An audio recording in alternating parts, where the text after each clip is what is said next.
Tonight, you are settling in for a journey through the entire history of the wizarding world, from the forgotten age before Hogwarts existed to the moment Harry Potter stepped into a story that had already been unfolding for more than 1,000 years.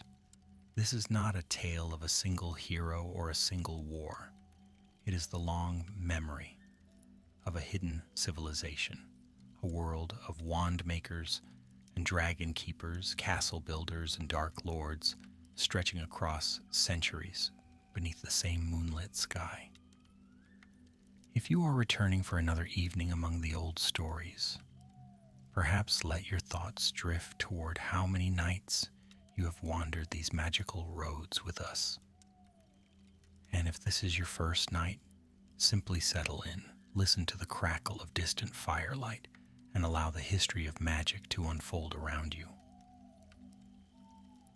Far from the towers of Hogwarts, far from the sound of the Hogwarts Express, a lone figure stands beside a ring of ancient stones beneath a cold night sky. The wind moves through tall grass.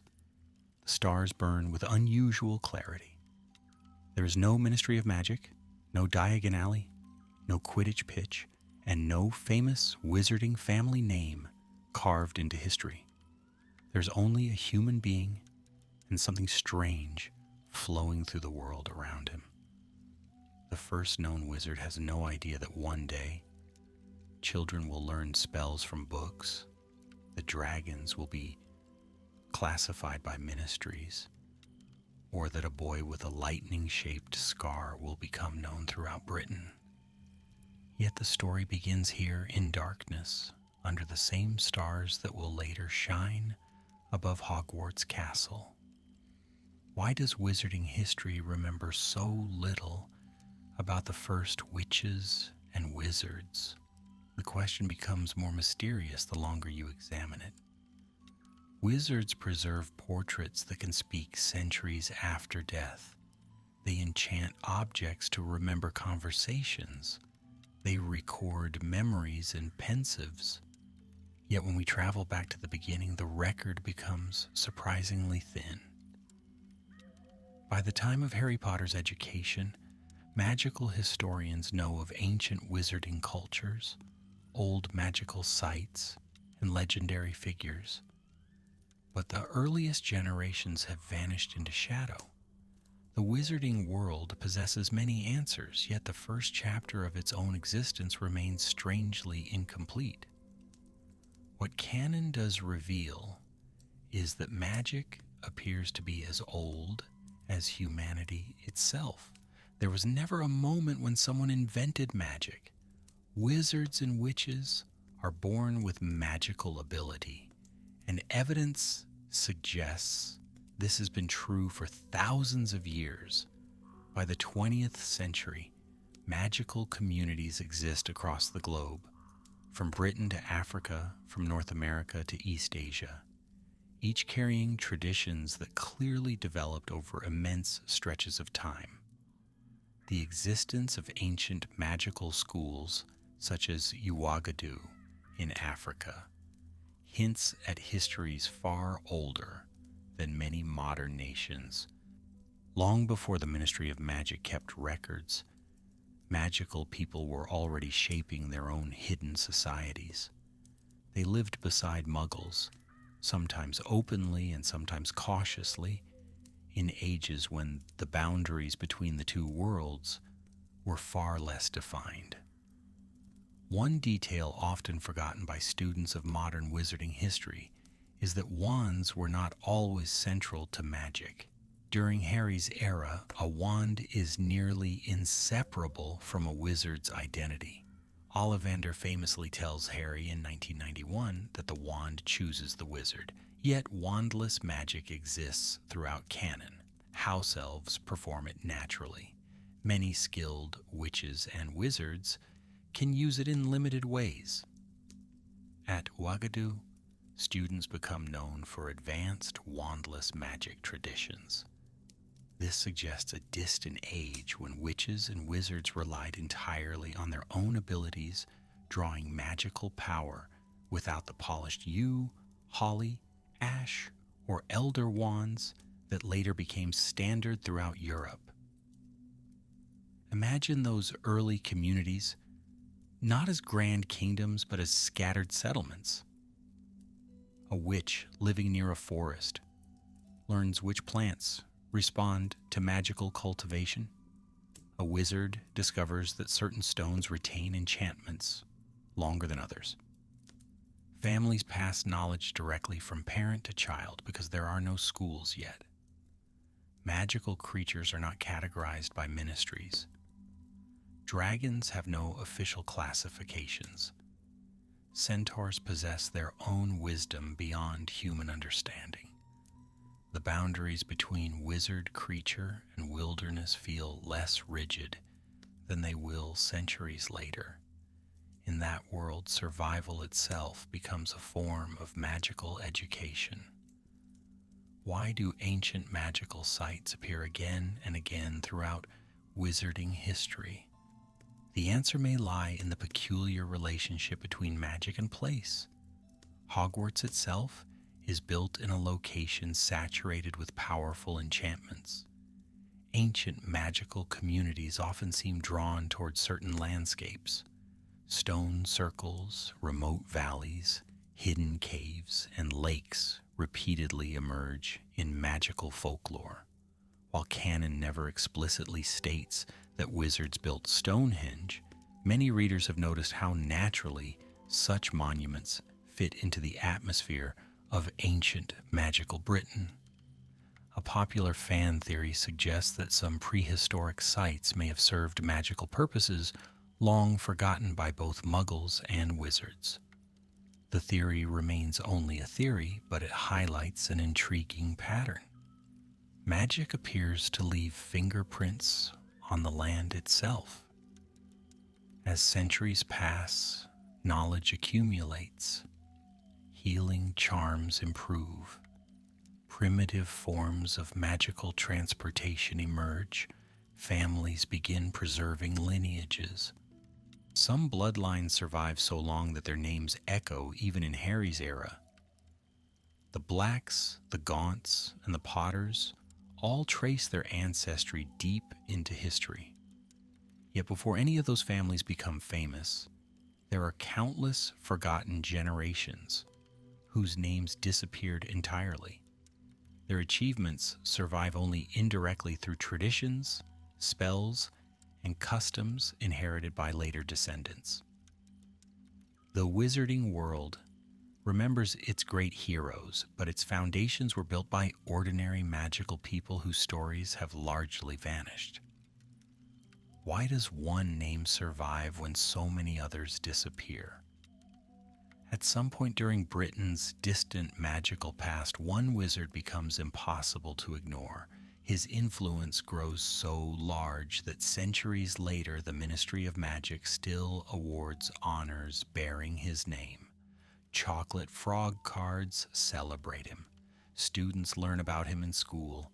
His reputation outlives kingdoms. That wizard is Merlin. Yet the closer you look, the stranger his story becomes. He is arguably the most famous wizard in history, and yet reliable details about his life remain surprisingly scarce. Canon establishes that Merlin existed and that he attended Hogwarts. According to Rowling's published material, Merlin was sorted into Slytherin House, a detail that often surprises readers who associate Slytherin entirely with darker figures. During Merlin's lifetime, however, Salazar Slytherin's house had not yet acquired that reputation.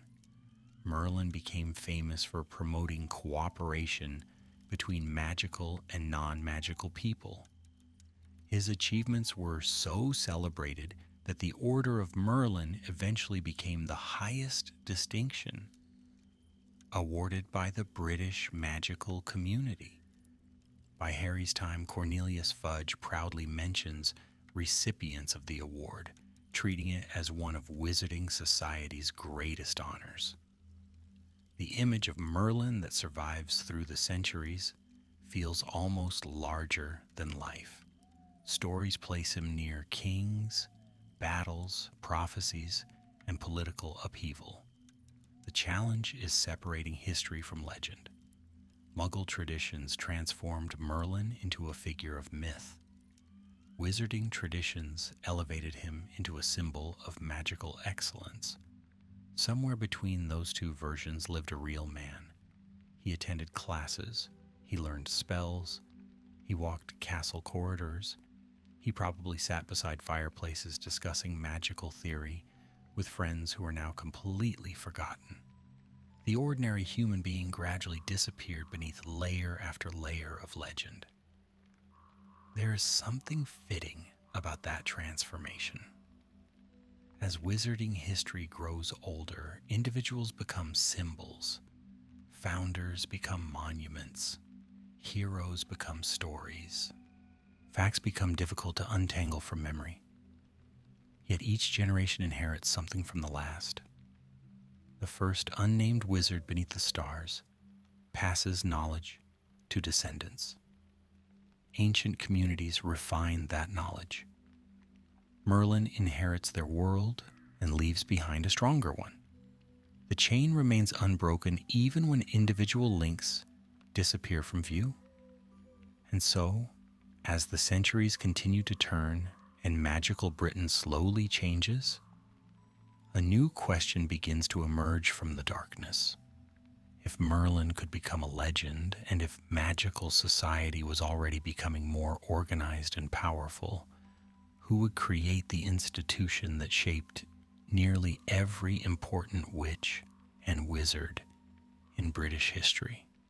Somewhere in the mist-covered landscape of the 10th century, four remarkable individuals are about to meet. Their friendship will build a castle. Their disagreements will echo for 1,000 years, and their decisions will shape every chapter that follows.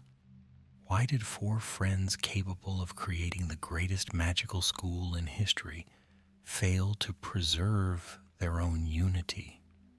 It is one of the oldest mysteries in the wizarding world. Long before Harry Potter walked through the Great Hall, before Albus Dumbledore became headmaster, before even the Ministry of Magic existed, four extraordinary witches and wizards came together with a common purpose. Their names would become immortal.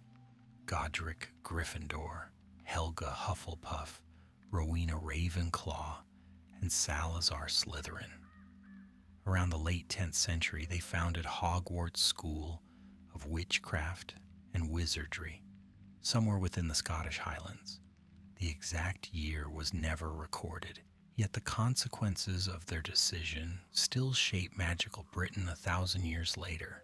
The founders did not simply build a castle, they created a system for preserving magical knowledge across generations. Before Hogwarts, magical education was largely passed through families, apprenticeships, and local communities. A child born to non-magical parents could easily go unnoticed or receive little guidance. Hogwarts changed that reality. Young witches and wizards from across Britain could gather in one place, learn under experienced teachers, and develop abilities that might otherwise remain uncontrolled. The school became both a sanctuary and an institution, protecting magical knowledge from being lost during unstable centuries. What made these four individuals so remarkable was not merely their power, but how different they were from one another. Godric Gryffindor became associated with courage, daring, and knightly ideals. His goblin-made sword would survive for centuries, eventually helping Harry, Ron, and Neville destroy Horcruxes during the Second Wizarding War. Rowena Ravenclaw was celebrated for her intelligence and creativity. The Sorting Hat later remembered her as someone who valued wit above all else. Helga Hufflepuff welcomed students regardless of background, and became known for fairness, loyalty, and hard work. Salazar Slytherin, gifted in his own right, valued ambition, resourcefulness, and magical ability. The founders left more than memories behind. They embedded themselves into the very structure of Hogwarts. The Great Hall, the moving staircases, hidden passages, towers, courtyards, and classrooms all grew from their original vision. Most importantly, each founder established a house that reflected his or her values. Students would not be separated according to wealth or family name, but according to personal qualities. Gryffindor favored bravery, Ravenclaw admired intellect, Hufflepuff respected dedication, Slytherin sought ambition and determination. The system endured so successfully that 1,000 years later, first-year students still waited nervously beneath enchanted candles to learn where they belonged. Why does a hat decide the future of generations of students? The answer begins with one of the founders' most extraordinary creations. Before their deaths, the four founders enchanted a simple hat so it could continue sorting students after they were gone. The sorting hat became one of the oldest magical artifacts in Britain. Every year it examined the minds of incoming students and assigned them to houses. It remembered the founders personally. It remembered their conversations, their values, and even their disagreements. In a sense, fragments of the founders survived inside the hat long after their physical deaths. Yet beneath the success of Hogwarts, tension was already growing. The founders agreed on many things, but they disagreed on one issue that would eventually become impossible to ignore. During the medieval period, relations between magical and non-magical communities were becoming increasingly strained. Salazar Slytherin believed that magical education should be restricted to children from wizarding families. He distrusted Muggle-born witches and wizards. The other founders strongly disagreed. Godric Gryffindor, Helga Hufflepuff, and Rowena Ravenclaw believed magical ability mattered more than ancestry.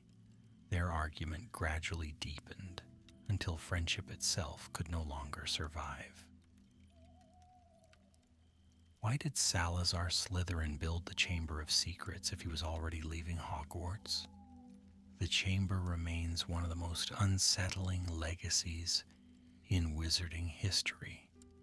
According to legend, Slytherin secretly constructed a hidden chamber deep beneath the castle. Inside, he concealed a basilisk, one of the deadliest magical creatures known to wizard kind. The basilisk could kill with a direct glance and petrify those who saw its reflection. Slytherin intended that only his true heir would one day open the chamber and purge Hogwarts of students he considered unworthy.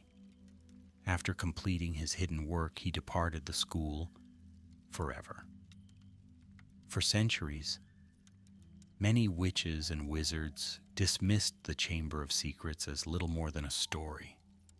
Teachers searched for it and found nothing. Students whispered about it in corridors. Generations passed without proof. Then, in 1943, a 16-year-old student named Tom Riddle opened the chamber for the first time in recorded history.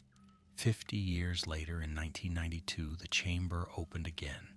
Harry Potter descended into its depths, encountered the basilisk, and destroyed it using Godric Gryffindor's sword.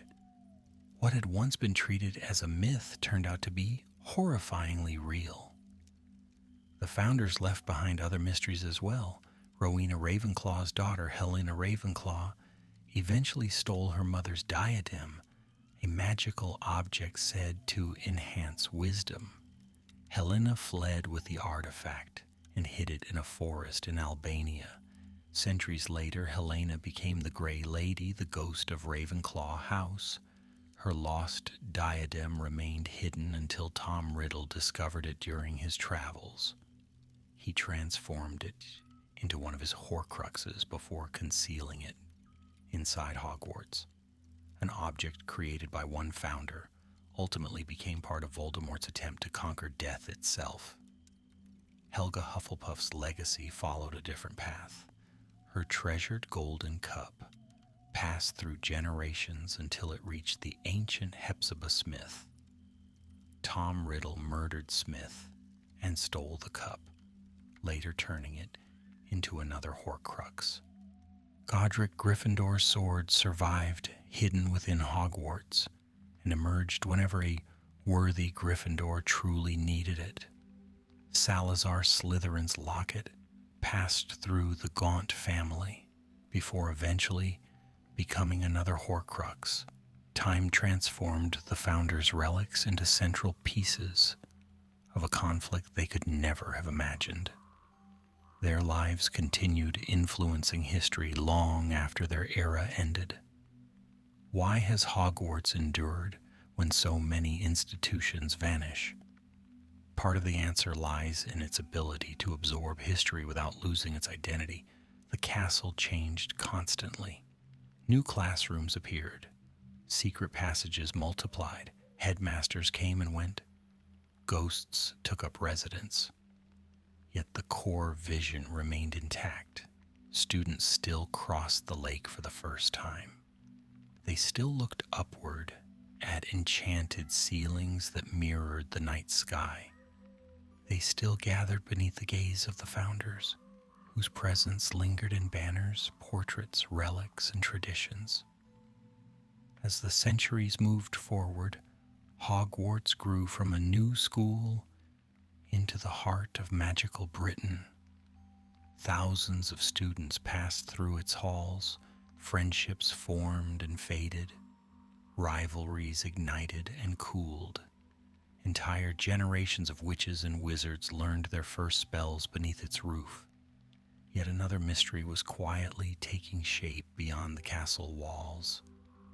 If Hogwarts was educating powerful magical people year after year, what happened when those witches and wizards encountered goblins, giants, centaurs, and other magical beings who had their own histories, ambitions, and claims upon the world? The answer would shape the next great chapter of wizarding history. Why did wizarding society become stable while so many other magical peoples lost influence over their own world? The question sits quietly beneath centuries of official history. By the time Harry Potter enters Hogwarts in 1991, the Ministry of Magic governs Britain. Gringotts is run under carefully negotiated arrangements.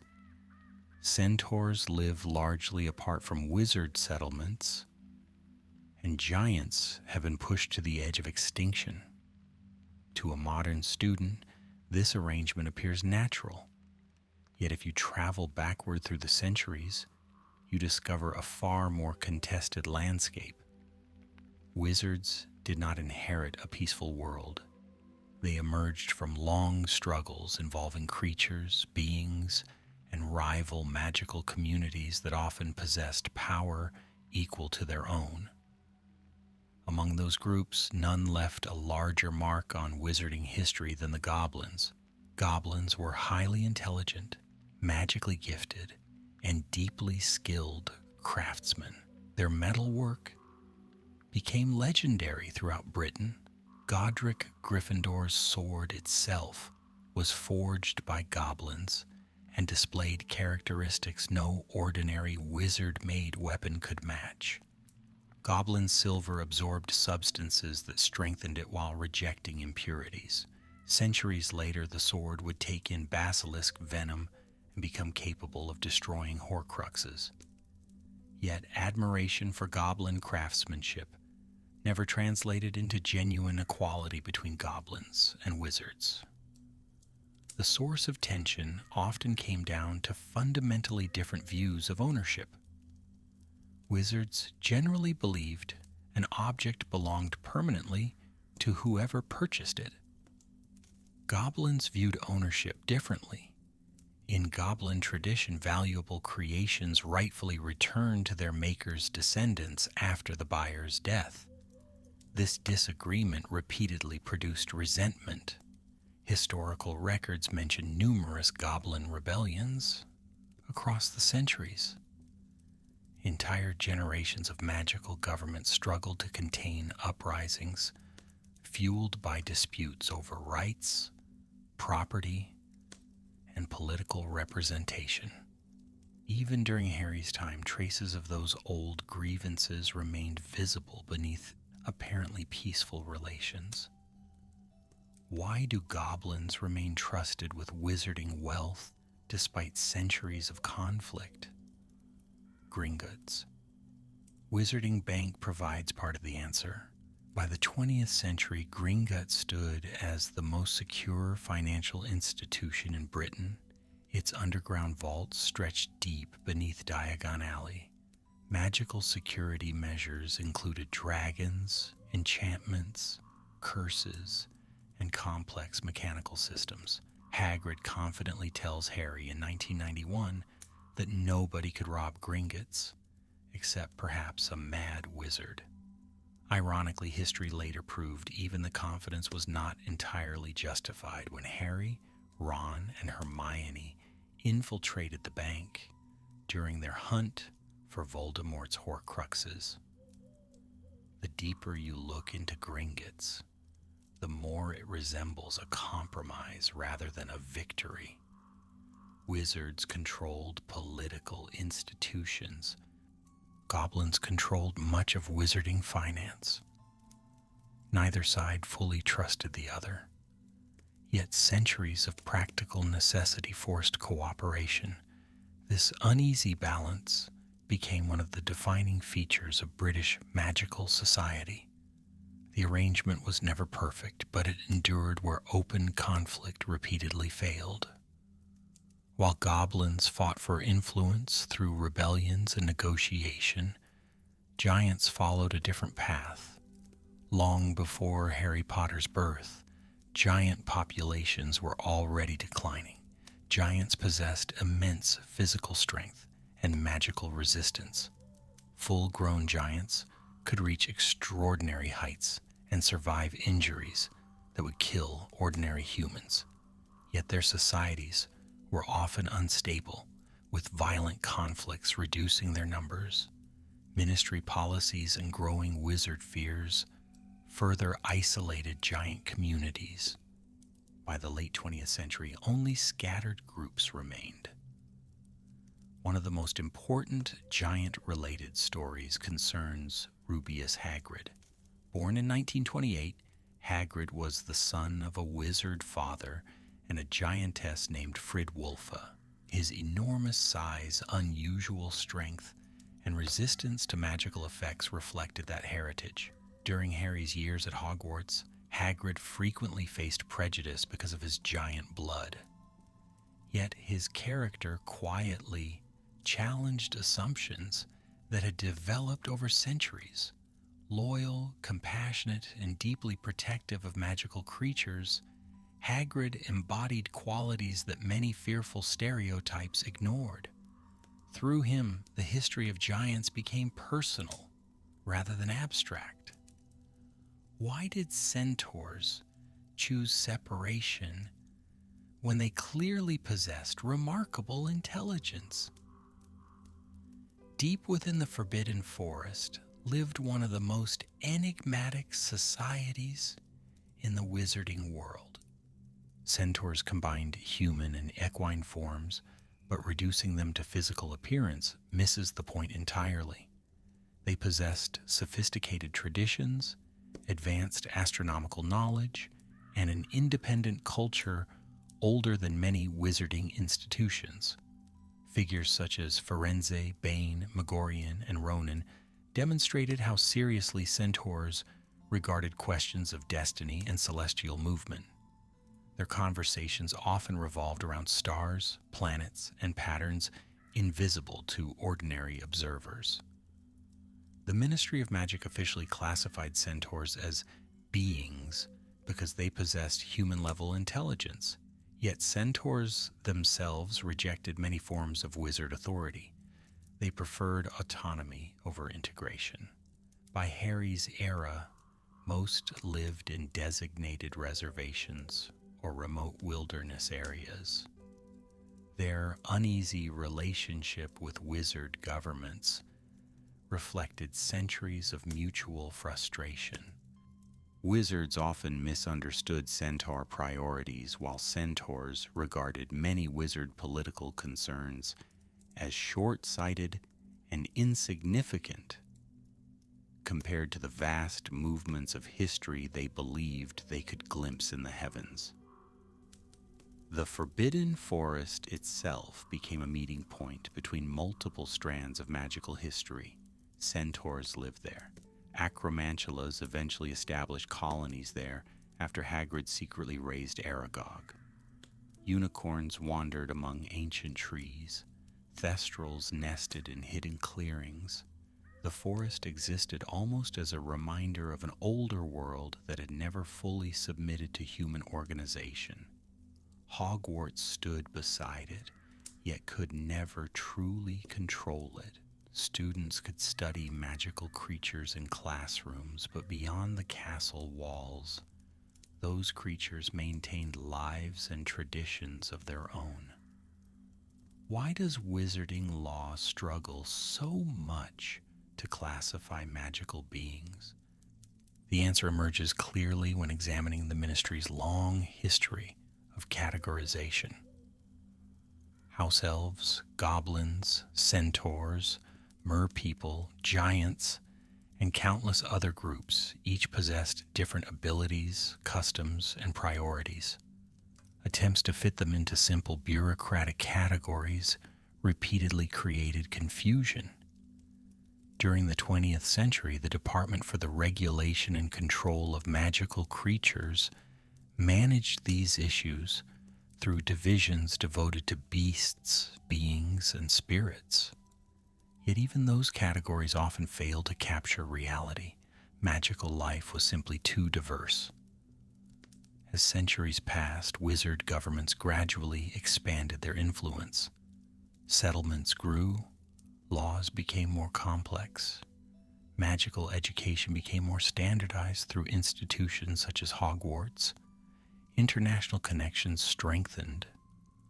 Slowly, a broader wizarding civilization emerged, one capable of coordinating across borders rather than merely surviving within isolated communities. Britain was changing, but it was not changing alone. Across Europe and beyond, magical societies were developing their own traditions, schools, and political structures.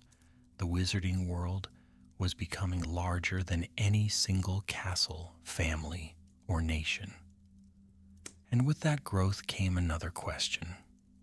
If magical communities existed across continents, speaking different languages and practicing different traditions, how did they eventually learn to cooperate? Somewhere beyond Britain, beyond Hogwarts and the Forbidden Forest, the foundations of an international magical world were beginning to take shape. Future generations would know it through great schools, international tournaments, and global institutions. But those achievements were still waiting beyond the horizon. Why do most Hogwarts students grow up believing their school is the center of the magical world when it is only one school among many? The answer begins with geography, tradition, and the natural tendency of every society to place itself at the center of its own story. A British student arriving at Hogwarts sees ancient towers, moving staircases, Quidditch pitches, and centuries of history. It is easy to assume nothing else compares. Yet beyond Britain's shores, magical education developed along very different paths. By the 20th century, the wizarding world stretched across continents. connected by institutions that most Hogwarts students barely understood. One of the oldest known magical schools is Beauxbatons Academy of Magic, located somewhere within the Pyrenees Mountains. During the Triwizard Tournament of 1994 to 1995, Hogwarts students finally encountered many of its traditions firsthand. Beauxbatons arrived in a giant pale blue carriage pulled by enormous winged Abraxan horses. Its headmistress, Olympe Maxime, immediately drew attention because of her exceptional height, later revealed to be connected to giant ancestry. The school educated students from France, Spain, Portugal, Belgium, Luxembourg, and the Netherlands. Where Hogwarts often felt rugged and medieval, Beauxbatons carried an atmosphere of elegance and refinement. Durmstrang Institute offered an entirely different reputation. Unlike Hogwarts, which prohibited the teaching of dark arts, Durmstrang became known for a more permissive attitude toward darker branches of magical study. The school refused admission to Muggle-born students and cultivated an image of secrecy that fascinated outsiders. Victor Krum, one of the most famous Quidditch players in the world, attended Durmstrang while competing in the Triwizard Tournament. Decades earlier, Gellert Grindelwald had also studied there before being expelled. Through figures like Krum and Grindelwald, Durmstrang became associated with both brilliance and danger. Why was the Triwizard Tournament repeatedly canceled despite being one of the wizarding world's most celebrated traditions? The official answer appears straightforward. The tournament was extraordinarily dangerous. Established roughly 700 years before Harry's participation, it brought together champions from Hogwarts, Beauxbatons, and Durmstrang. Competitors faced dragons, underwater rescues, enchanted mazes, and countless other hazards. Deaths occurred often enough that the event was eventually discontinued, yet Magical Society repeatedly attempted to revive it, suggesting that the desire for international cooperation outweighed concerns about safety. The revival in 1994 became one of the most significant events of Harry Potter's school years. The Goblet of Fire selected Cedric Diggory for Hogwarts, Fleur Delacour for Beauxbatons, and Victor Krum for Durmstrang. Then, unexpectedly, Harry Potter's name emerged despite his being underage and never entering the competition. The mystery of how his name appeared would eventually lead to the revelation that Barty Crouch Jr., disguised as Alastor Moody through Polyjuice Potion, had manipulated the tournament on Voldemort's behalf. What began as an international celebration became the first public step in Voldemort's return.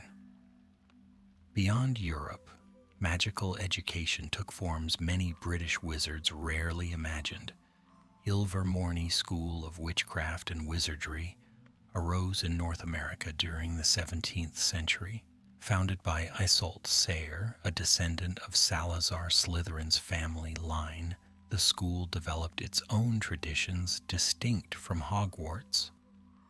Students were sorted into 4 houses named Horned Serpent, Wampus, Thunderbird, and Pukwudgie. The school's creation reflected the growing spread of wizarding communities beyond Europe. Magical history was no longer centered entirely around old British institutions. Further south, Castelo Bruxo educated young witches and wizards in Brazil. Hidden within the rainforest, it became renowned for herbology and magizoology. In Africa, Ouagadougou grew into the largest wizarding school in the world. Unlike Hogwarts students, many Ouagadougou students became highly skilled in wandless magic. The school also developed advanced traditions involving astronomy, self-transfiguration, and celestial observation. These differences reveal something important about magic itself. While magical laws remained universal, magical cultures evolved according to local history, geography, and custom. Why did magical governments eventually create organizations that crossed national boundaries? As magical communities expanded, isolated decision-making became increasingly difficult. Dragon migrations ignored political borders. Dangerous magical creatures traveled between countries. International disputes arose over magical law, trade, and secrecy. In response, wizarding governments established the International Confederation of Wizards. This body functioned as a global political institution capable of coordinating magical affairs on a larger scale. Although individual ministries retained authority within their own territories, international cooperation became essential. The Confederation appears repeatedly throughout modern wizarding history. Albus Dumbledore served as Supreme Mugwump, one of the organization's highest positions. During the rise of Grindelwald, international coordination became critical because his influence spread across multiple countries. Decades later, Voldemort's activities also attracted international concern. The existence of the Confederation demonstrates how interconnected magical society had become. Wizards might live in separate nations, but many of their challenges were shared. Yet, while magical communities were learning to cooperate with one another, another problem was growing steadily worse. Relations between magical and non-magical populations had become increasingly unstable. Medieval suspicion, religious anxiety, political upheaval, and simple fear all contributed to rising tensions. The larger the Muggle population became, the harder it was for magical communities to remain unnoticed. Every new village, road, and kingdom increased the chances of exposure. The hidden world was becoming more difficult to hide. Why did witches and wizards ultimately choose secrecy instead of coexistence? The answer lies partly in one of the most misunderstood episodes in wizarding history: the witch trials. Wizarding records describe many supposed witch burnings as ineffective against genuine witches and wizards. The famous witch Wendelin the Weird reportedly enjoyed being caught multiple times because she could cast the flame-freezing charm and experience only a pleasant, tickling sensation. Yet focusing solely on that detail misses the broader reality. Even if many magical people escaped harm, constant persecution created exhaustion. Living openly became increasingly dangerous, unpredictable, and inconvenient. By the 17th century, pressure had reached a breaking point. Magical communities across the world faced the same dilemma: remain visible and risk endless conflict, or disappear from public view entirely. In 1689, the International Statute of Wizarding Secrecy was agreed upon. By 1692, it was fully implemented. The decision changed wizarding civilization forever. From that moment forward, magical society committed itself to existing alongside Muggles while remaining largely invisible to them. The consequences were enormous. Entire settlements adapted to conceal themselves. Hogsmeade became the only all-wizard village in Britain. Ministries devoted increasing resources to secrecy. Memory charms became essential tools of government. Magical transportation methods evolved with concealment in mind. Even sports such as Quidditch had to be carefully regulated to prevent exposure. The wizarding world survived, but it did so by stepping behind a curtain that would remain closed for centuries. And once that curtain descended, another transformation began. Hidden societies require administrators. Hidden populations require laws. Hidden civilizations require institutions powerful enough to maintain secrecy on a national scale. Out of that challenge emerged ministries, departments, prisons, law enforcement agencies, and political systems that would eventually govern every aspect of magical life. The age of wandering magical communities was ending. The age of the modern wizarding state was about to begin.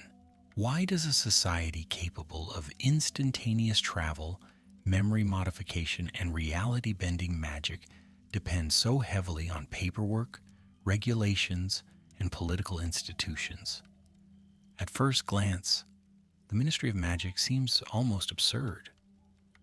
Wizards can transform objects, communicate through enchanted fireplaces, and travel by apparition, yet they spend endless hours processing permits, filing reports, and debating legislation.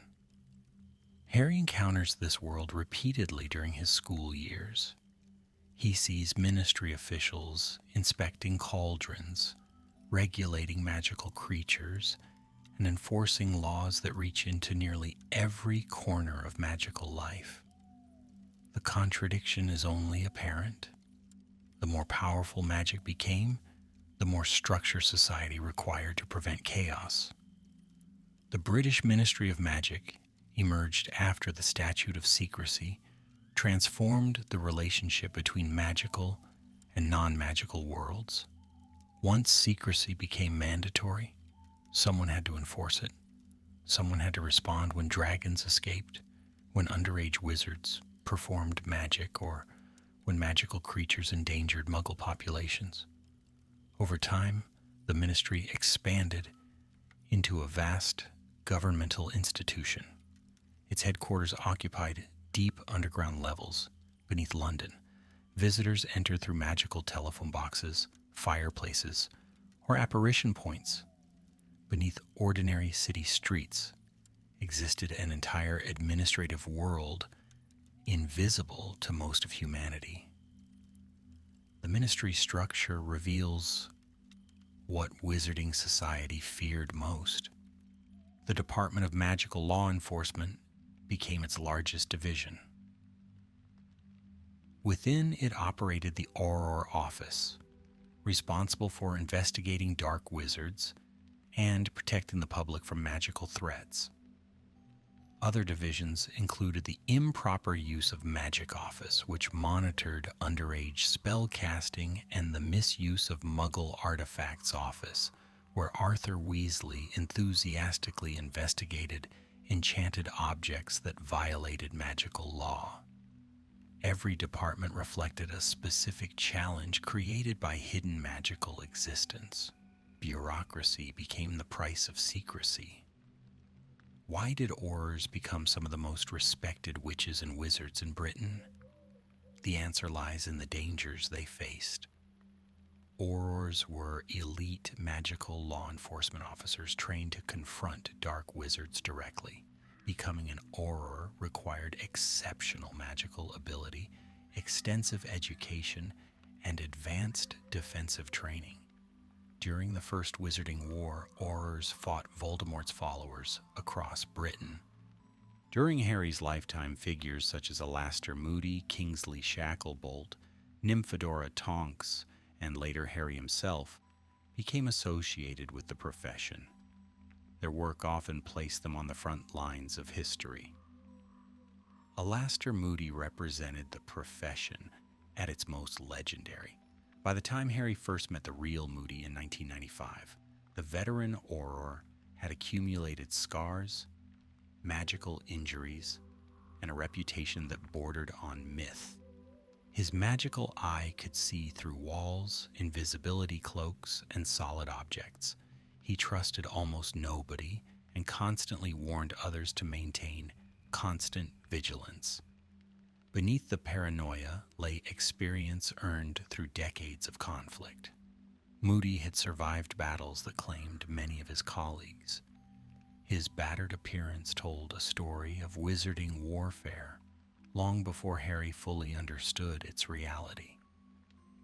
Why was Azkaban entrusted to creatures that embodied despair itself? Few locations in the wizarding world inspire more dread than the fortress prison standing on a remote island in the North Sea. Long before it became a prison, Azkaban possessed a dark history of its own. The island had once belonged to Icrisdis, a mysterious dark wizard who lured Muggle sailors to their deaths and conducted horrific magical experiments. After his death, the Ministry discovered the fortress and made a decision that would shape centuries of wizarding justice. Rather than destroy the location, they transformed it into Britain's primary prison. The prison's true terror came from its guards. Dementors were among the most disturbing creatures in wizarding history. Cloaked in rotting robes, they fed upon positive emotions and left hopelessness in their wake. Prolonged exposure caused prisoners to relive their worst memories until happiness itself became difficult to remember. The Dementor's kiss represented an even worse fate. By consuming a victim's soul, a Dementor left the body alive, but permanently empty. Even hardened criminals feared that punishment above all others. Harry's encounters with Dementors revealed their power more clearly than any textbook could. During his third year, Dementors stationed around Hogwarts affected him more severely than other students. Whenever they approached, he heard echoes of his mother's final moments before Voldemort murdered her. Professor Lupin eventually taught Harry the Patronus Charm, one of the most advanced defensive spells in existence. By focusing on powerful positive memories, Harry learned to conjure a stag Patronus capable of driving Dementors away. The spell became one of his defining magical achievements. Why did Wizarding Society tolerate Dementors for so long if everyone understood their cruelty? The answer reflects a recurring pattern in history. Institutions often survive because they appear useful, even when they carry terrible costs. Ministry officials valued the Dementor's effectiveness. Escapes from Azkaban remained rare for generations. The suffering of prisoners became accepted as part of maintaining order, yet cracks in the system gradually emerged. When Voldemort returned, Dementors abandoned the Ministry and joined him. Their loyalty had never belonged to justice. It belonged only to opportunities for feeding and influence. The collapse of Dementor control exposed deeper weaknesses within wizarding government. Cornelius Fudge spent much of Harry's adolescence refusing to accept evidence that Voldemort had returned. Political concerns repeatedly overrode clear warnings. The Ministry launched smear campaigns against Harry and Dumbledore.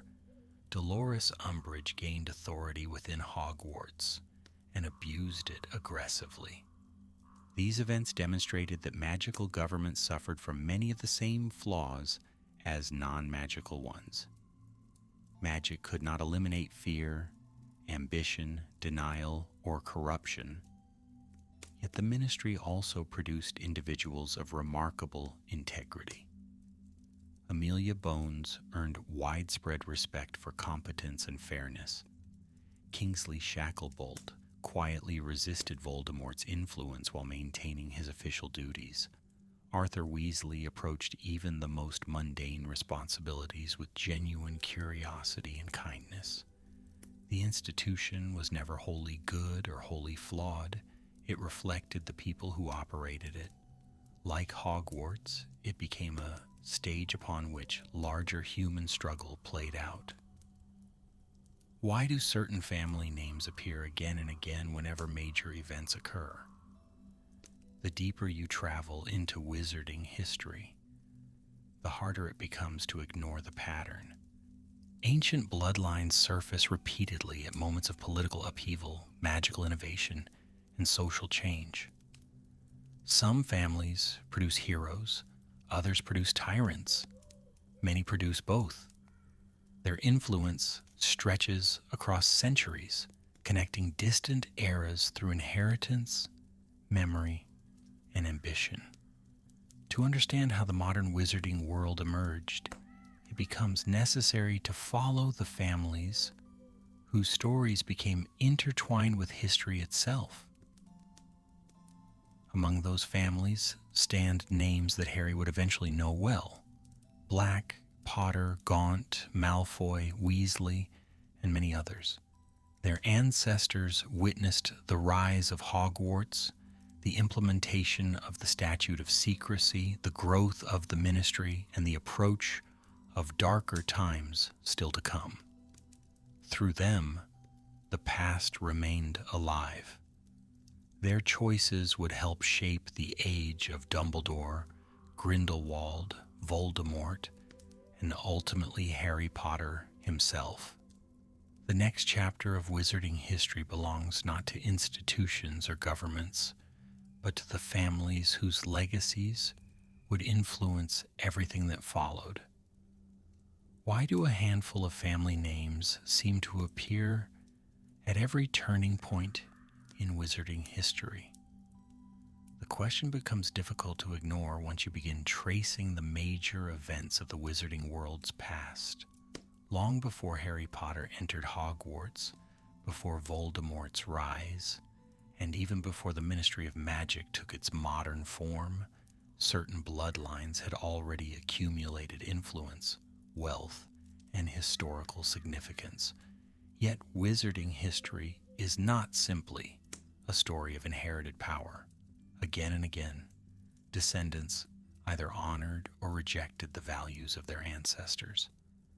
Some families produced both heroes and villains, proving that blood alone never determined destiny. Few examples illustrate this better than the House of Black. The Black family traced its ancestry back centuries and proudly considered itself one of the oldest pure-blood lines in Britain. Their family motto, toujours pur, meaning always pure, reflected their obsession with blood status. A massive tapestry hanging at number 12, Grimmauld Place recorded generations of Black family members and their marriages. Names such as Sirius Black, Bellatrix Lestrange, Narcissa Malfoy, and Regulus Black all emerged from this single lineage.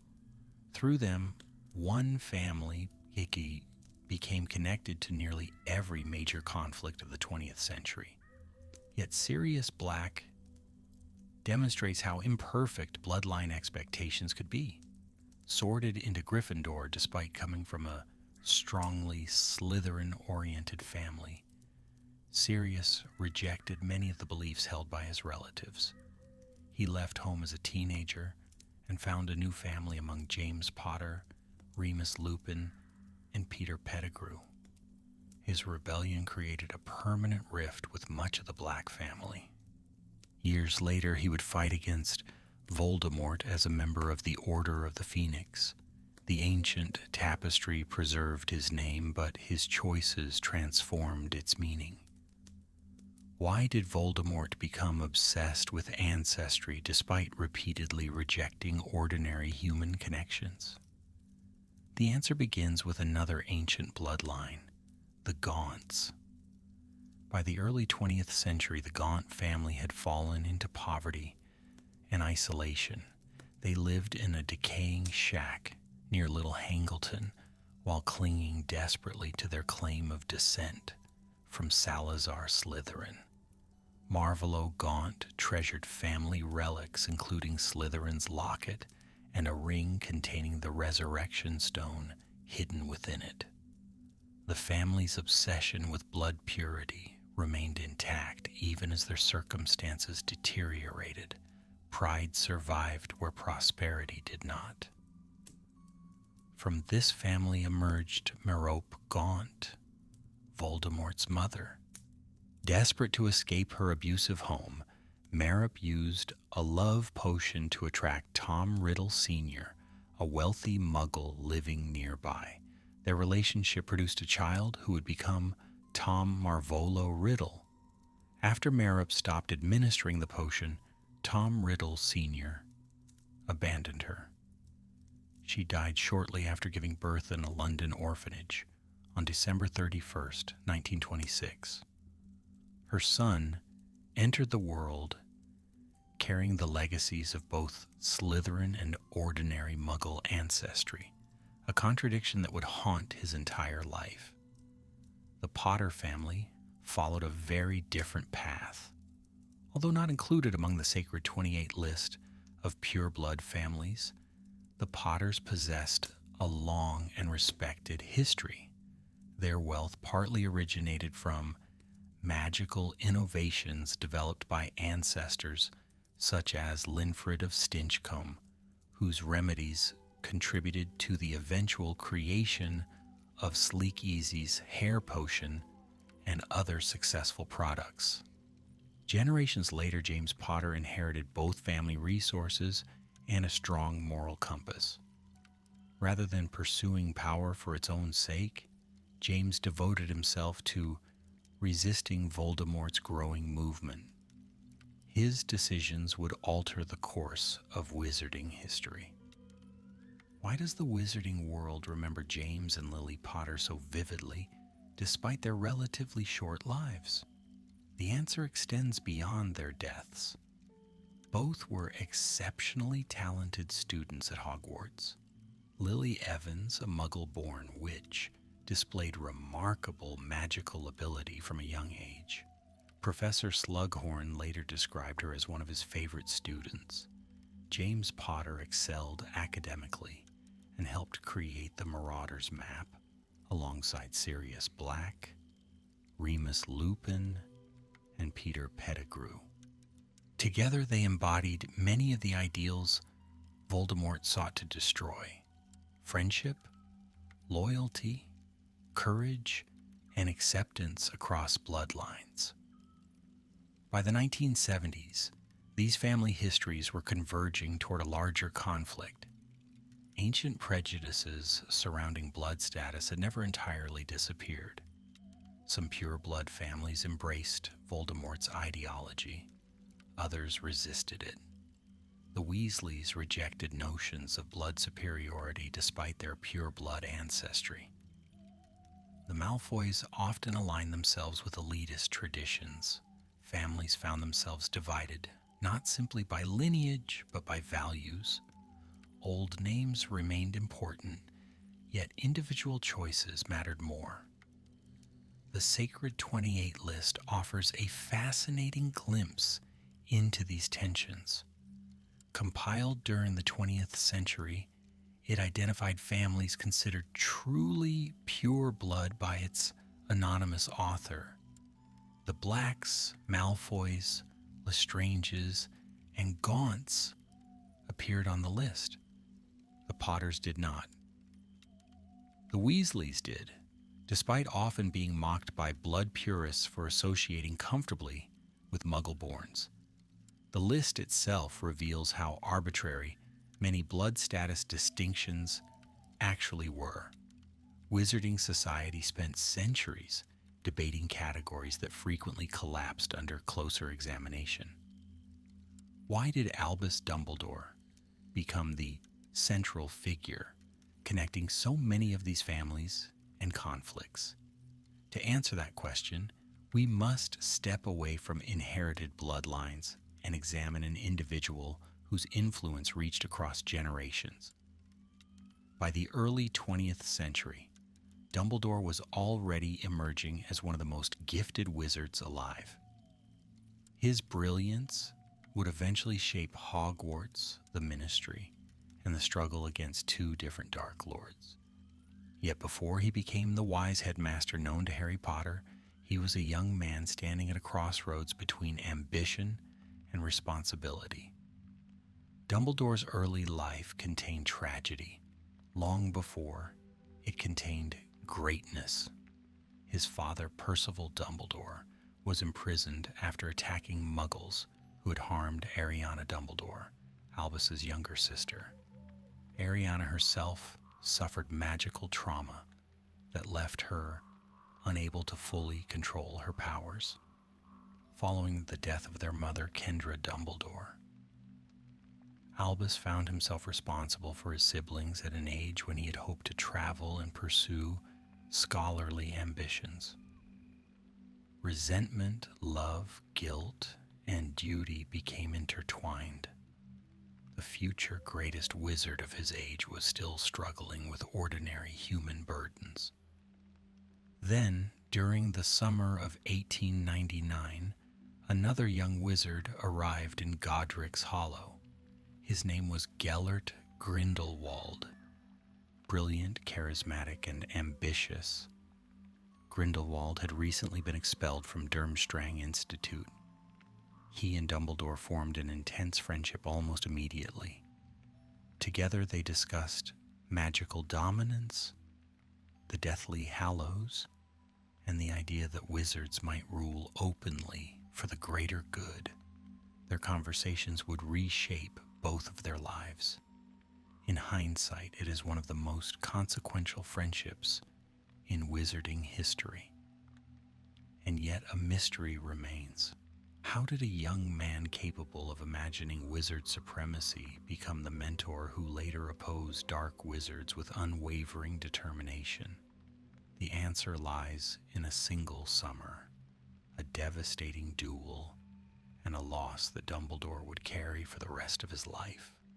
The next chapter of wizarding history begins not with a war, but with a friendship that collapsed into tragedy and set the stage for one of the greatest magical conflicts the world had ever seen. Why did Albus Dumbledore wait decades before confronting Gellert Grindelwald? To many witches and wizards living through the first half of the 20th century, the delay must have seemed puzzling. Grindelwald's influence spread across Europe. His followers grew in number.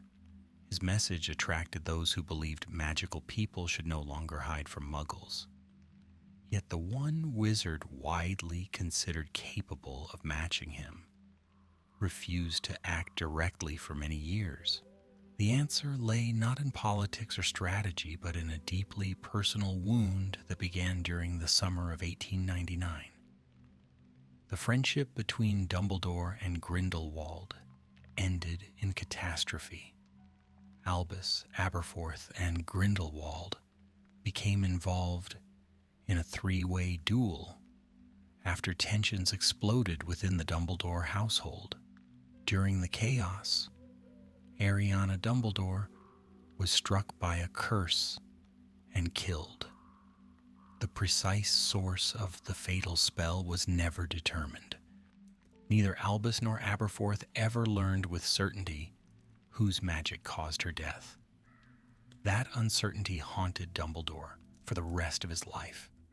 Long after he became famous, he still spoke of Ariana with profound sorrow.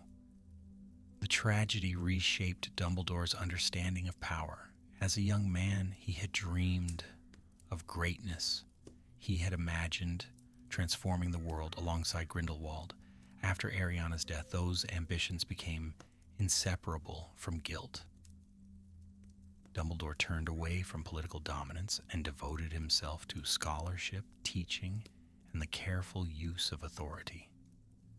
Years later, he would tell Harry Potter that he understood the dangers of power precisely because he had once desired it too strongly.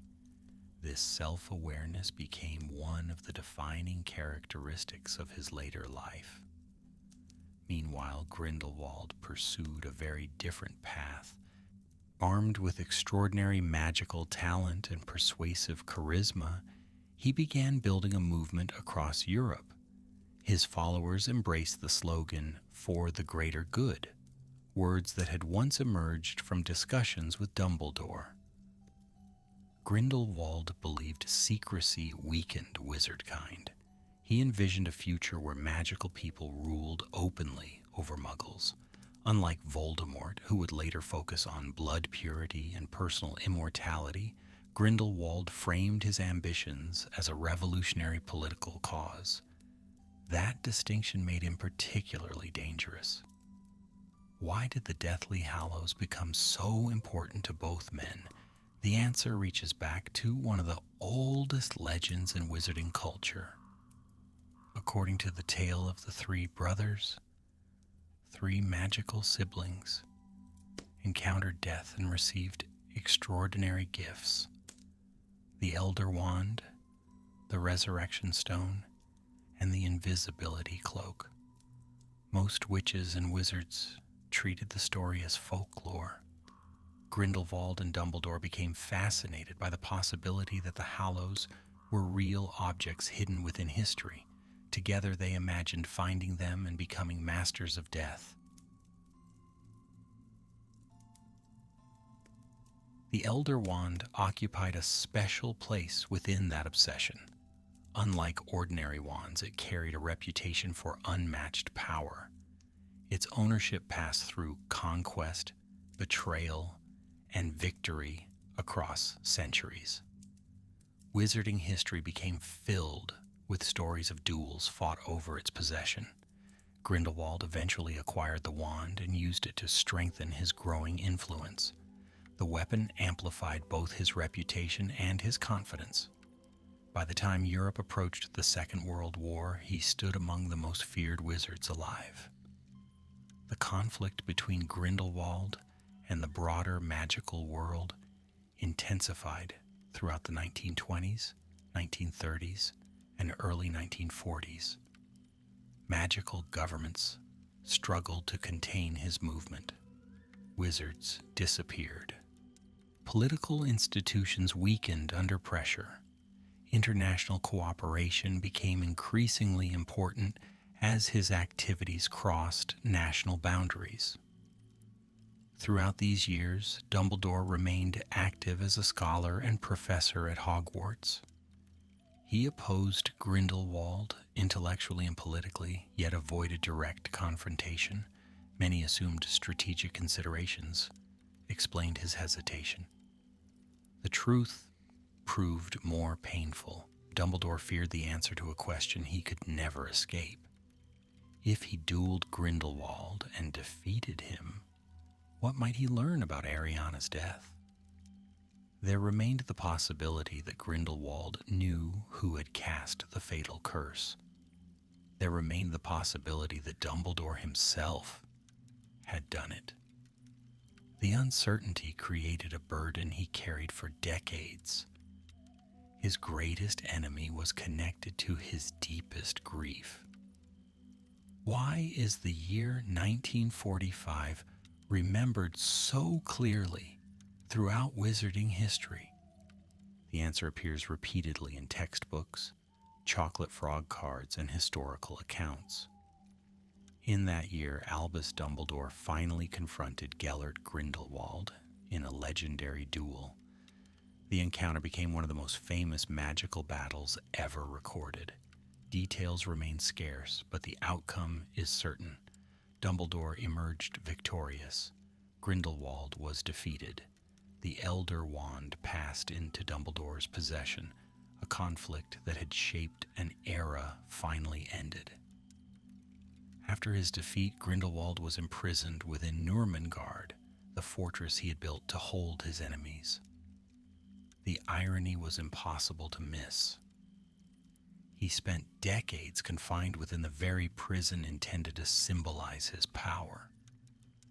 Meanwhile, Dumbledore's reputation reached extraordinary heights. He became known not merely as a brilliant wizard, but as the wizard who had defeated Grindelwald.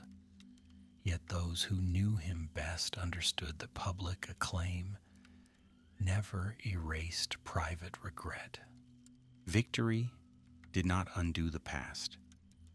Why did Dumbledore refuse many positions of political authority despite possessing unmatched influence? Throughout the following decades, he repeatedly declined opportunities that others would have accepted eagerly. He turned down the role of Minister for Magic multiple times. Instead, he remained at Hogwarts, eventually becoming headmaster. To outsiders, the decision seemed strange. To Dumbledore, it made perfect sense. He had learned that wisdom and power were not the same thing. Hogwarts allowed him to guide future generations without becoming consumed by ambition. Among the students who passed through Hogwarts during Dumbledore's years as a teacher was a boy named Tom Marvolo Riddle. Born on December 31st, 1926, Riddle arrived carrying the legacy of the Gaunt family and the hidden wounds of a childhood spent in a Muggle orphanage. Dumbledore personally visited Wool's orphanage to deliver his Hogwarts letter.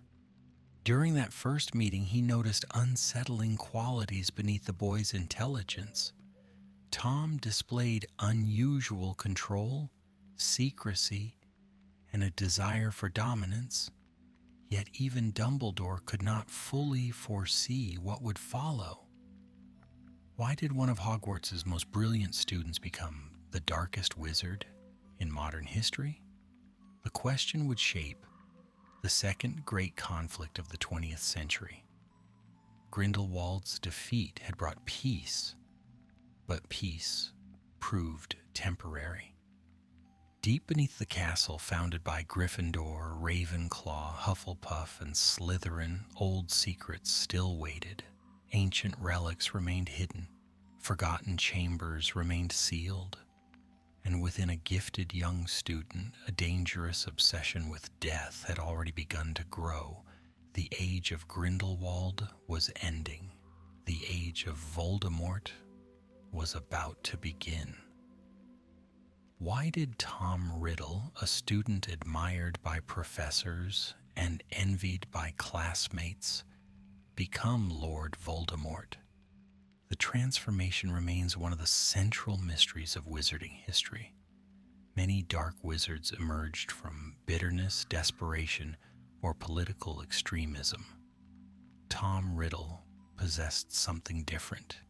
He was handsome, intelligent, charming, academically gifted, and exceptionally talented in magic.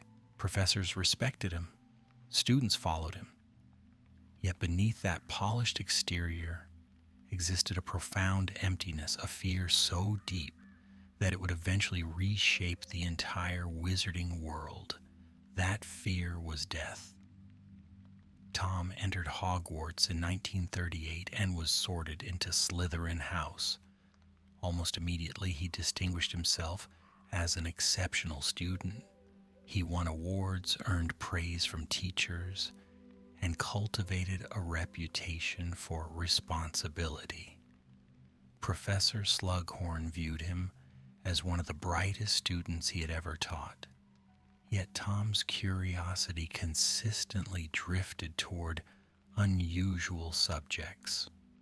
He showed particular interest in magical ancestry, hidden knowledge, and methods of extending life. While other students imagined careers, Tom was already searching for ways to transcend ordinary human limits. The Chamber of Secrets became the first major expression of those ambitions. In 1943, while still a student, Tom discovered that he was the heir of Salazar Slytherin. Using Parseltongue, the rare ability to speak with snakes, he opened the Chamber of Secrets hidden beneath Hogwarts. Inside waited the basilisk Slytherin had left centuries earlier. The creature began attacking students. Eventually, Myrtle Warren was killed in a bathroom, becoming the ghost, later known as Moaning Myrtle. Tom successfully concealed his responsibility and instead framed Rubeus Hagrid, leading to Hagrid's expulsion. Why did Tom become obsessed with Horcruxes when even many dark wizards avoided them? The answer lies in his terror of mortality. During a private conversation, Tom questioned Horace Slughorn about Horcruxes, magical objects created by splitting the soul through murder. Most wizards regarded the subject with horror. Tom approached it with fascination. He even asked whether creating multiple Horcruxes might be possible. The question shocked Slughorn because it revealed an ambition far beyond ordinary dark magic. Tom was no longer seeking power alone, he was seeking permanence. After leaving Hogwarts, Tom disappeared from public view for a time.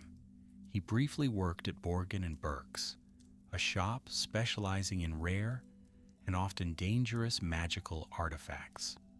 This position gave him access to valuable objects and influential contacts. During this period, he tracked down relics connected to Hogwarts founders. He manipulated, stole, and murdered to obtain them. The Golden Cup of Helga Hufflepuff, Salazar Slytherin's locket, Rowena Ravenclaw's lost diadem, and other significant artifacts became targets. Each represented another step in his plan to divide and preserve his soul. As the years passed, Tom Riddle gradually abandoned his birth name. The transformation into Lord Voldemort was symbolic as well as practical.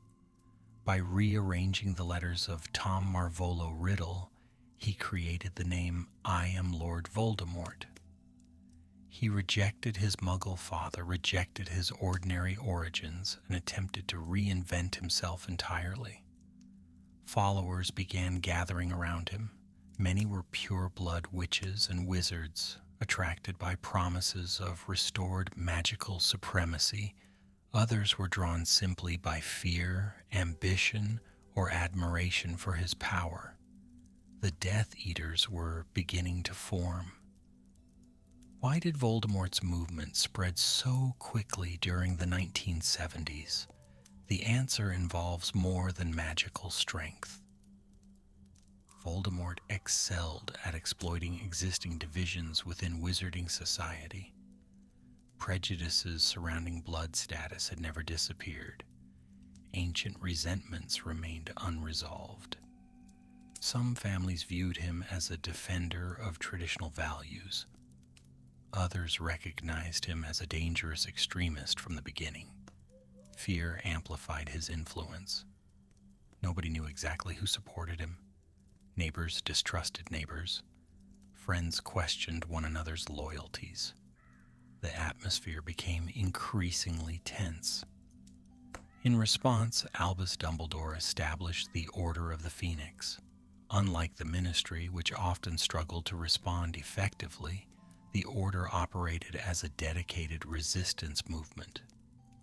Members included James Potter, Lily Potter, Sirius Black, Remus Lupin, Peter Pettigrew, Alastor Moody, Frank and Alice Longbottom, and many others.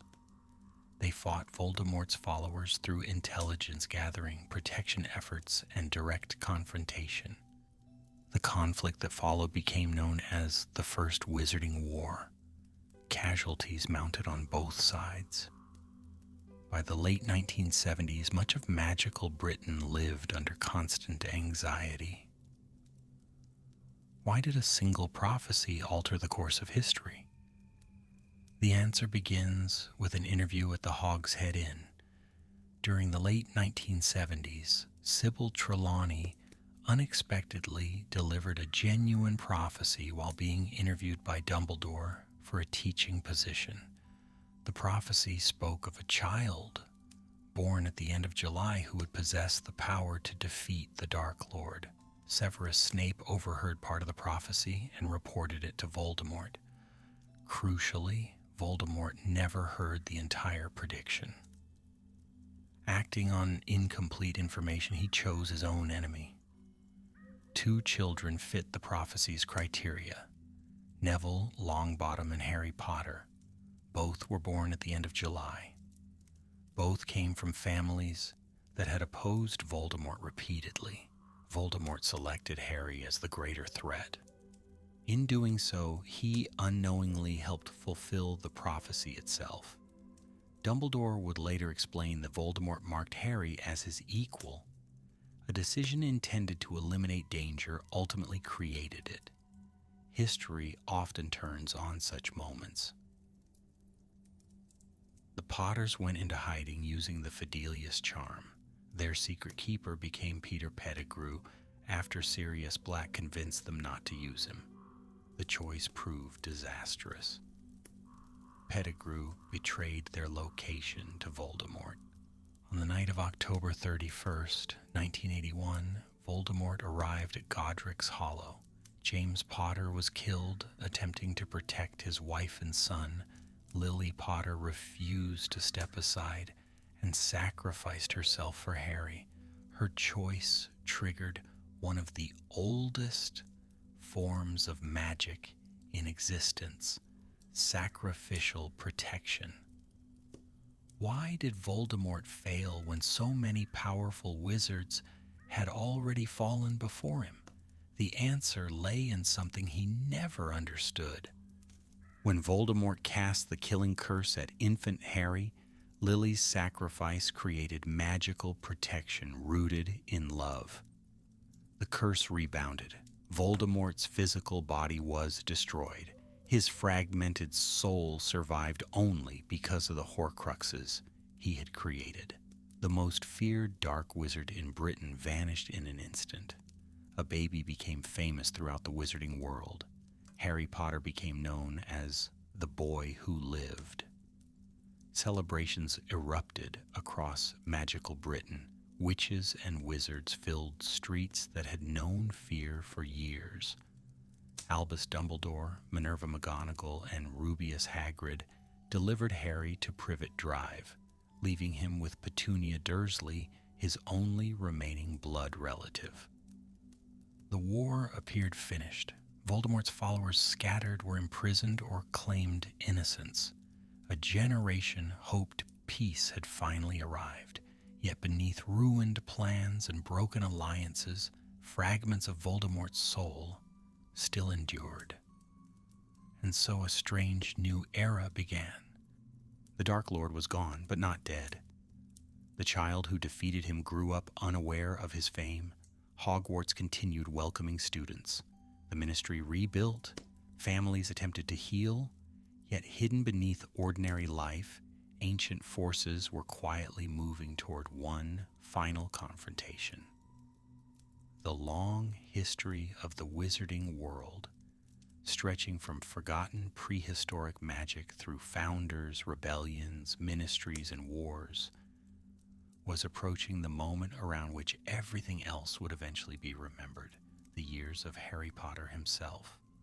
Why does the entire history of the wizarding world seem to narrow toward one boy living in a cupboard beneath a staircase? Viewed from a distance, Harry Potter's story appears almost impossibly unlikely. Thousands of years of magical history produced founders, kings, rebels, ministers, dark lords, and legendary heroes. Yet by 1991, the future of that world would increasingly revolve around an 11-year-old child who knew almost nothing about any of it. Harry grew up at number 4 Privet Drive, raised by Vernon and Petunia Dursley after the deaths of James and Lily Potter. He had no memory of Voldemort, no understanding of wizarding history, and no reason to suspect that an entire hidden society knew his name. History had been preparing for him long before he realized it. Everything changed when Hogwarts letters began arriving. The letters persisted despite Vernon Dursley's increasingly desperate attempts to stop them. Owls delivered messages. More letters appeared through impossible means. Finally, on Harry's 11th birthday, Rubeus Hagrid arrived on the island hut where the Dursleys had fled. With a single conversation, Harry crossed a threshold separating his old life from a much older story. He learned about Hogwarts, his parents, and the Dark Lord who had tried to kill him. For the first time, the long history of the wizarding world opened before him. Harry's first year at Hogwarts introduced him to centuries of accumulated tradition. He crossed the Black Lake by boat. He entered the Great Hall beneath enchanted stars. He encountered the Sorting Hat, an artifact that still carried the voices of the four founders. He studied charms with Phileas Flitwick, transfiguration with Minerva McGonagall, and potions with Severus Snape. Around him stood ghosts, portraits, secret passages, and relics, linking the present to distant centuries. Hogwarts was not merely a school, it was a living archive of wizarding civilization. Why did Voldemort's return begin with an object hidden beneath Hogwarts itself? The answer reveals how thoroughly the past continued influencing the present. During Harry's first year, Voldemort sought the Philosopher's Stone, created by Nicholas Flamel, one of the most famous alchemists in magical history. The stone could produce the elixir of life and transform metal into gold. Dumbledore had hidden it within Hogwarts for protection. Voldemort, reduced to a weakened spirit, attempted to steal it through Professor Quirrell.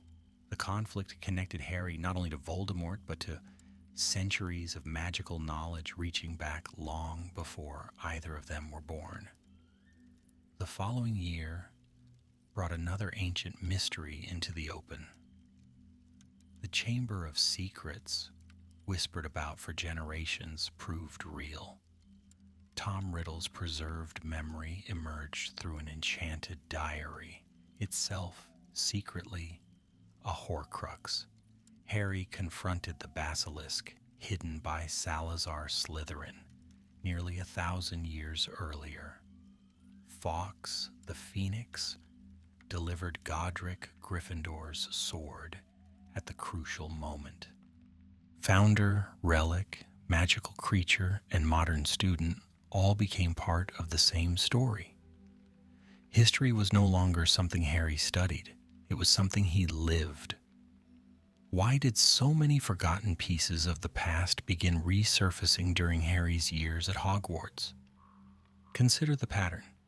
In his third year, Harry discovered the truth about Sirius Black, Peter Pettigrew, and the Marauders. The Marauders map, created decades earlier by James Potter, Sirius Black, Remus Lupin, and Peter Pettigrew, returned to relevance. The time turner used by Hermione Granger allowed a journey through recent history. Harry even produced the Patronus that had saved him, becoming part of the very event he had witnessed.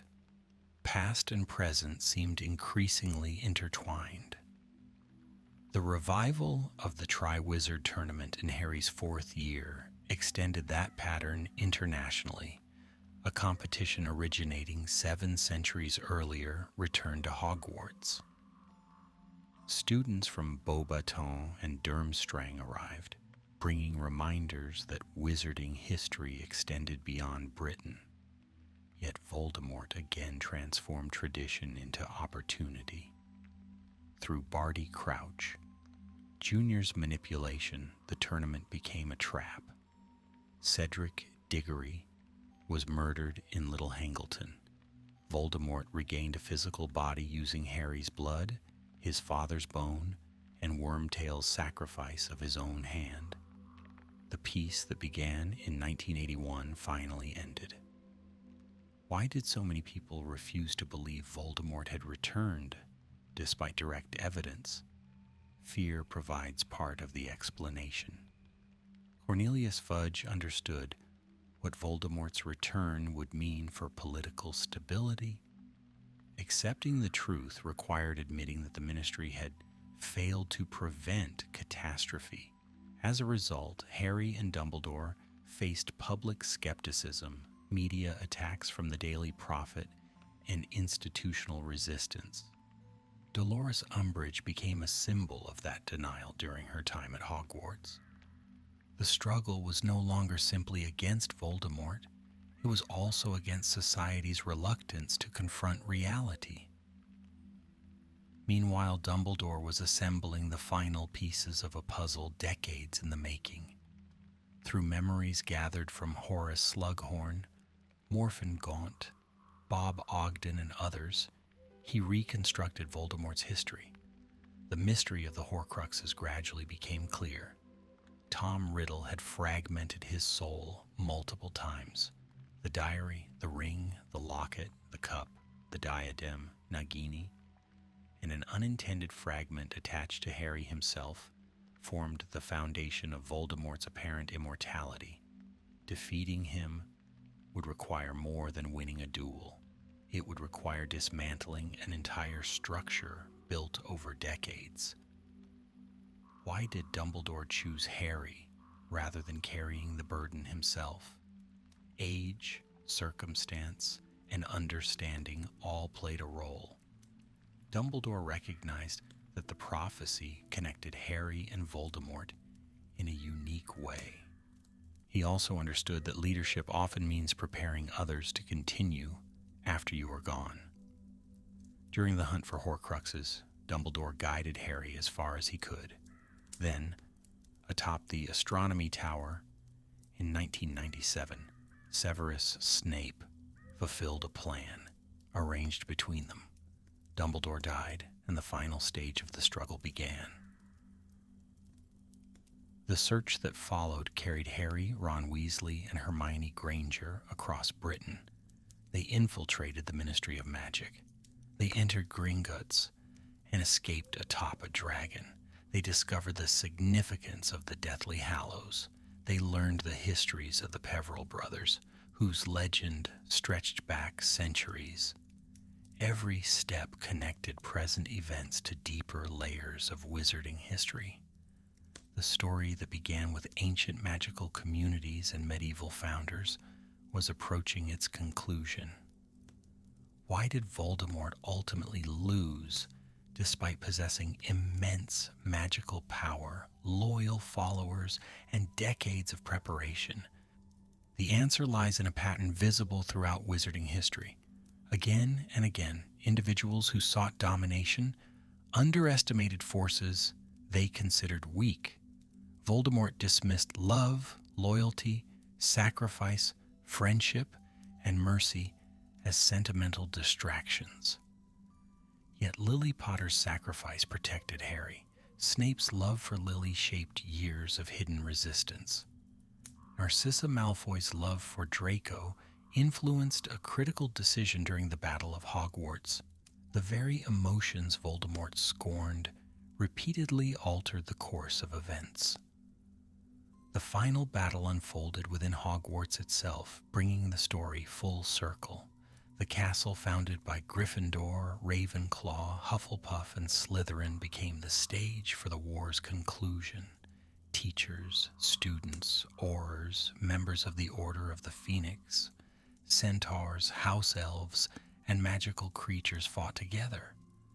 Fred Weasley, Remus Lupin, Nymphadora Tonks, Severus Snape, and many others lost their lives. Harry willingly entered the Forbidden Forest and allowed Voldemort to strike him, destroying the fragment of soul hidden within him. When the final duel came, Voldemort's own curse rebounded once again. The Elder Wand, whose history stretched through centuries of conquest, refused to kill its true master.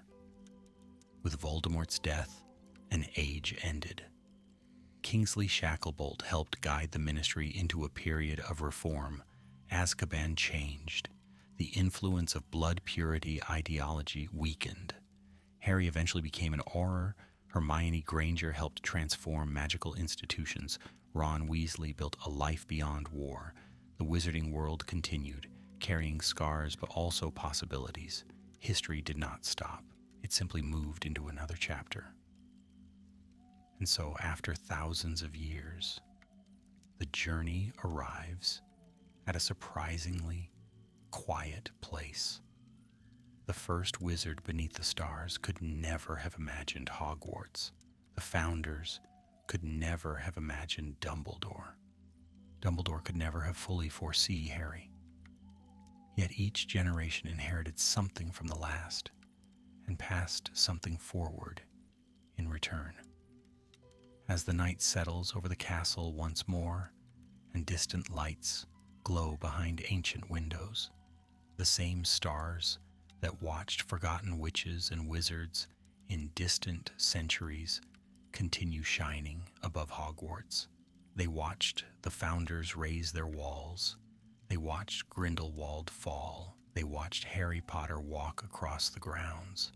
And now, in the calm after the story, they shine silently overhead, keeping watch over a world that has survived for 1,000 years and more. When you look back across the whole history of the wizarding world, what becomes striking is not the power of magic, but the persistence of human nature. The names change, the centuries pass, castles rise, ministries are founded, dark lords gather followers, and ancient relics pass from hand to hand. Yet beneath every spell and every prophecy, the same choices repeat themselves. Salazar Slytherin feared what was different. Helga Hufflepuff chose inclusion. Grindelwald believed power could justify control. Dumbledore learned that wisdom begins where certainty ends. Voldemort spent his life fleeing death, while Harry repeatedly accepted the possibility of death in order to protect others. The great conflicts of wizarding history are not really struggles between different kinds of magic. They are struggles between different ways of being human. That is why Hogwarts stands at the center of the story for so long. The castle is not merely a school. It is a place where every generation inherits unfinished questions from the one before it. The founders leave behind ideals and disagreements. Their students inherit both. Dumbledore inherits the consequences of his youthful ambitions. Harry inherits the consequences of Voldemort's fears. Even objects carry history within them. A sword forged centuries ago destroys Horcruxes. A diadem created by a founder becomes a vessel for a shattered soul. An old tale about three brothers turns out to be woven into the fate of the modern world. In Rowling's universe, nothing exists entirely alone. Every life becomes part of a chain, stretching backward and forward through time. There is also a quiet lesson hidden inside the repeated rise and fall of powerful figures. Again and again, those who seek control over others discover that power has limits. Ministries collapse, prisons fail. The Elder Wand changes masters. Despite every attempt to dominate it, Voldemort acquires wealth, followers, magical knowledge, and even fragments of immortality. Yet none of them provide the security he desires. The more tightly he tries to grasp life, the more fragile his position becomes. Meanwhile, many of the people who ultimately shape history do so through acts that appear small at first. A mother refuses to step aside. A teacher offers guidance. A friend remains loyal. A house elf chooses courage. The world changes not only because of great power, but because of ordinary choices made at crucial moments. Memory runs through the entire history like a hidden river. Ghosts linger in castle corridors. Portraits continue conversations long after death. Pensives preserve thoughts that would otherwise vanish. Family tapestries remember names. Old castles hold secrets beneath their foundations. Yet memory in this world is never presented as simple nostalgia. It is responsibility. The past remains alive because the present continues carrying it forward. Harry's generation does not escape history. It learns how to understand it. The same is true of every generation before them. To know where you are going, you must first learn what came before. Perhaps that is why the wizarding world feels so old and so comforting at the same time. Its history is filled with wars, betrayals, prejudice, and loss. Yet those things never stand alone. Beside them exist friendship, forgiveness, curiosity, and love. The darkness is real, but it never becomes the whole story. Every age leaves behind damage. Every age also leaves behind wisdom. The balance between those two inheritances is what allows the world to continue. Long after famous names become legends, the next generation arrives, opens a school book, boards a train, and begins again. And now the castle has grown quiet. The great hall is empty. The last voices have faded from its corridors. Somewhere beyond the mountains, beyond the forests and hidden villages, night settles over the ancient landscape of magical Britain. The same stars that watched Merlin, the founders, Dumbledore, and Harry Potter still burn above the world. Far away beside a ring of ancient stones lost to history, a lone figure seems almost visible in the darkness. The forgotten wizard from the beginning of our journey, standing beneath the night sky and looking upward, unaware that 1,000 years of stories are waiting to unfold.